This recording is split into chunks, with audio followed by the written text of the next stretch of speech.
السلام عليكم ورحمة الله وبركاته، اللهم صل وسلم وبارك على سيدنا محمد وعلى آله وأصحابه أجمعين، ازيكم عاملين إيه؟ وحشتوني جدًا، جدًا من آخر فيديو كنا فيه مع بعض. لو أول مرة تشوفيني معاكِ أختكم مكارمة صاحبة قناة ماما وكوكي، ما تنسينيش بلايك واشتراك في القناة عشان يوصلِك كل جديد. خشي خدي لفة في القناة هتعجبِك أوي، وصفاتنا سهلة وبسيطة ومش مكلفة خالص. أول حاجة كده بقى معايا كيلو دقيق، نزلت عليه بمعلقة خميرة، معلقتين سكر ماشي، ونزلت عليه بمَيّة دافية تدريجيًا، واشرّبه المَيّة كده واحدة، واحدة زي ما أنتم شايفين، وهابتدي إن أنا أعجنه. بُصّوا بقى بالكيلو الدقيق ده هنعمل أكتر من يعني لو أقول لكم 20 قرصة من بتوع الفرن تمام، زي ما أنتم شايفين كده ابتديت إن أنا أعجن. بُصّوا كوكي حطِّت إيديها. هابتدي بقى إن أنا أعجن فيهم كده وأزوّد المَيّة تدريجيًا عشان العجينة ما تطراش منّي جامد تمام، أهو بُصّوا. وبافضل أعجن فيها، أعجن فيها، كل ما تعجني في العجين اللي معاكِ هتاخدي أحلى يعني قُرَص أو أحلى فطيرة أو أحلى أي حاجة بتعمليها، طول ما أنتِ بتخدميه في العجن هيطلع معاكِ النتيجة تحفة. نزلت بقى بنُص كوباية من السمنة، يعني كيلو دقيق هنحط عليه مثلًا نُص كوباية من السمنة أو من الزبدة، يا ريت بلاش زيت عشان خاطر الزيت بينشّف معانا أي مُعجنات. بعد ما لميتها كده بقى خلاص حسيت إن الطبق كبير عليها، رُحت جايبة طبق صغير زي ما أنتم شايفين أو بولة صغيرة، ورُحت جِبت بقى زي ما أنتم شايفين كده بولة صغيرة وحطيت فيها العجينة بتاعتي وهاركنها على جنب تختمر. بعد ما العجينة بتاعتي تختمر هابتدي إن أنا أشتغل فيها، عايزة تدفّي الفرن يعني تولّعي الفرن تسخّني وتقومي حاطاها فيها تختمر لو مستعجلة ماشي، بس أنا ما كنتش مستعجلة يعني، فسِبتها تختمر براحتها. هنا بقى بعد ما اختمرت معايا بُصّوا شايفين الجمال والحلاوة؟ أساسًا العجينة كانت ناعمة وجميلة أوي، وبُصّوا هنعمل أحلى قُرَص. القُرَص بقى تشكّلي فيها زي ما أنتِ عايزة، طبعًا أنا ابتديت إن أنا أفردها كده فرد عشوائي خالص، لا مدوّر ولا مستطيل ولا مربّع، أنتِ بتفرديها فرد عشوائي على حسب ساعتها التشكيلة اللي في دماغِك ما تيجي، أو على حسب ما هتشكّليها إزاي، تمام، يعني دي حاجة براحتك أنتِ. تمام، طبعًا أنا بقى هاحشيها إيه، معايا معلقة قرفة حاطة عليها معلقة سكر، وابتديت إن أنا أرُش كده. عايزة بقى تستبدلي الحشوة دي بشوكولاتة ماشي، عايزة تستبدليها بسكر ماشي، اللي أنتِ حاباه، بس أنا حبيت أدخّل القرفة معايا كده طعم جديد طبعًا. أنا عملت كذا فيديو للقرص، ده طعم جديد، حاجة جديدة يعني. رشيت بقى القرفة كده وابتديت أضغط السكر والقرفة بالمعلقة، أهو بُصّوا شايفين؟ ما سِبتش حتّة غير لمّا حطيت فيها قرفة عشان خاطر عايزة القُرَص دي تبقى يعتبر إيه، قُرَص بالقرفة كده، بس كانت جميلة جدًا جرّبيها مش ابتديت بقى ألفّها كده رول تمام، زي ما أنتم شايفين، وواحدة، واحدة باسلِّك من تحت لإن أنا مش راشة دقيق ولا دهنة سمنة، الرخامة بتاعتي نضيفة طبعًا وواثقة من نضافتها تمام. أبتدي بقى إن أنا كده إيه، أفرده وعلى قد ما تقدري في المرحلة دي إن أنتِ تفرديه، افرديه عشان خاطر ما يبقاش إيه، عريض معانا ولا كبير ولا كده. يبقى بحيث إن أنا عايزاها مثلًا الحجم إن لو طفل أخد واحدة يخلّصها، ياكلها كلّها مش يهدّر منها.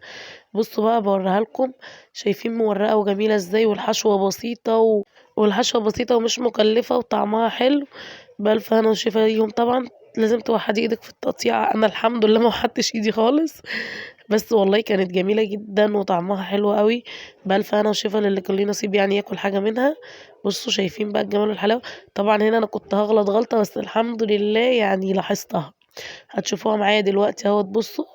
أنا كنت هاحطها كده زي ما هي، والقفلة بتاعتي من فوق، طبعًا هي لسه هتختمر، فلمّا تختمر القفلة دي هتفتح، فالدنيا كلّها تبوظ، فأخدت بالي ورُحت قالباها أهوّة زي ما أنتم شايفين كده، خلّيت القفلة اللي إحنا قفلناها في الأول تحت، عشان أبقى ضامنة إن هي إيه، مش هتفتح منّي ولا هتفُك منّي. هاعمل بقى طبعًا العجينة بتاعتي، أنا كنت قطّعتها على 3 قطع، أخدت أول قطعة عملتها معاكم بالقرفة، وتاني قطعة برضه هاعملها بالقرفة أهو معاكم بعد ما فردتها زي ما أنتم شايفين كده. بُصّوا بقى، هاضغط ضغطة بالنشّابة كده عشان أتأكد إن السكر والقرفة بتوعي يعني ثبتوا في العجين أو امتزجوا مع العجين كده، وهابتدي بقى إن أنا ألِف أهو بُصّوا شايفين؟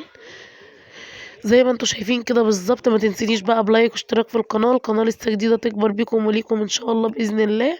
مش باحكم عليكِ اللفة دي أو الشرط إن هي تبقى كده بس، لأ أنا العجينة بتاعتي تشتغل أي حاجة، ممكن تشكّليها زي ما تحبي، تحشيها زي ما تحبي. بُصّوا، بس أنا يعني حبيت الشكل دوّة، وحسيته زي ما قُلت لكم إن لو الطفل أخد واحدة هيتشبعوا ومش هيسيب منها حتة وتترمي وكده خسارة. إحنا الدنيا بقت غالية يا جماعة يعني ربنا يكون في عوننا. زي ما أنتم شايفين بُصّوا بافردها على قد ما أقدر عشان خاطر ما تبقاش يعني عجين معايا بس، لأ، هابتدي برضه أقطّعها زي ما أنتم شايفين كده أهوّة، وهارصّها بقى في الصينية معايا برضه. بُصّوا أهو، ليه ما رصيتهمش في الصاج؟ عشان خاطر أنا هاعمل بالقرفة وهاعمل من غير قرفة، فعايزة كل حاجة تبقى إيه، محتفظة بالنكهة بتاعتها كده، مش ساعة مثلًا السِوَى ممكن مثلًا القرفة دي تطلع منّي برّه تخُش على الحاجة اللي مش هتبقى بقرفة، فكده يعني. فاهمين؟ أكيد فاهمين. جِبت بقى القطعة التانية بتاعتي كده، ابتديت أقطّعها زي ما أنتم شايفين، هاعملها بقى الشكل اللي باعمله المُعتاد بتاعي في كل فيديوهاتي، أنا باعمله لإنه هو الشكل دوّة بيحبوه، يعني بياكلوه عندي في البيت وبيحبوه أوي، فهاعملها إيه، قُلت القطعة التالتة من العجين هاعملها إيه، النوع اللي هُم بيحبوه، بحيث إن لو ما فيهم حد ما حبّش القرفة، يبقى إيه، ياكل من الشكل ده، بس أنا عامةً كنَفْسي يعني من عشاق القرفة يا جماعة. طبعًا باعتذر بقى على صوتي، أنا لسه والله بردانة، البرد دوّة مش عايز يسيبني الحمد لله يعني، ربنا يا رب يشفيني ويشفي كل مريض. المهم جِبت بقى القطعة التالتة من العجين زي ما أنتم شايفين كده قطّعتها، وابتديت إن أنا أكوّرها عشان خاطر زي ما قُلت لكم أعمل الشكل اللي هُم بيحبوه. طبعًا لمّا بتقطّعيها كده بتحتفظي بخُمرها، يعني بتفضل إيه، مختمرة كده معاكِ تعرفي تتحكمي فيها، غير لمّا بتقطّعيها بإيدِك بس من غير سكينة والّا حاجة. تمام، هاشكِّل بقى القطع معايا كلّها، كل القطع اللي معايا كده هاعملها كِوَر. تمام، وبعد كده هنشوف هنعمل إيه. تمام، ما ننساش برضه زي ما قُلت لكم اللايك بالله عليكم يا جماعة، لايك واشتراك في القناة عشان يوصل لكم كل جديد، القناة تكبر بيكم وليكم إن شاء الله بإذن الله. باحاول أعمل حاجات تعجبكم، باحاول أعمل حاجات تفيدكم، ويا رب أكون خفيفة على قلبكم.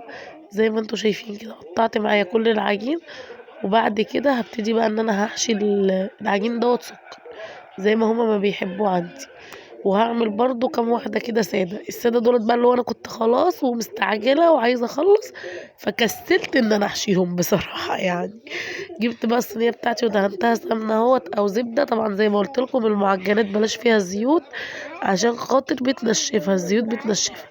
الزيوت دي ممكن مثلًا تضيفيها بقى إيه، في حاجة معجنة ناشفة، يعني قراقيش مثلًا، الزيت برضه هيبقى حلو فيها مش هيبقى وِحِش، هيخلّيها ناشفة كده ماشي، ومش هيخلّيها طرية، إنّما هتعملي معجنات طرية يبقى تستعملي يا زبدة يا زيت. بُصّوا بقى بابتدي إن أنا أغوّط فيها كده وأحط فيها معلقة سُكّر وأقفلها بس، شايفين سهولة أكتر من كده، والشكل ده عندي بيحبوه، والسُكّر ما بيبقاش كتير ولا حاجة، بالعكس بيبقى مدّي مثلًا إيه، تذكيرة بسيطة كده في القرصة، لإن القرصة حجمها كبير يعني بالهنا والشفا، فبتبقى جميلة أوي. بُصّوا بقى خلال ما أنا كنت باعمل كده كان الصاج التاني في الفرن، شايفين بقى الجمال والحلاوة؟ على فكرة ما دهنتش وشه أي حاجة، أنا ما بادهنش وش المعجنات بتاعتي حاجة، ودي اللي بالسكر يا جماعة والألف هنا وشفا. شايفين بقى الكمية اللي معايا قد إيه من كيلو دقيق، كيلو دقيق عمل لي الكمية دي كلها. ألف هنا وشفا ليهم ويا رب تعجبهم ويا رب وصفتي تعجبكم. بصوا دي مورقة وجميلة ازاي، والقرفة فيها حلوة، وألف هنا وشفا. وبرضو اللي بالسادة هوريها لكم واللي بالسكر هوريها لكم، ويا رب أكون خفيفة على قلبكم. بصوا شايفين مورقة وجميلة أوي، جربيها مش هتندمي. ودي السادة.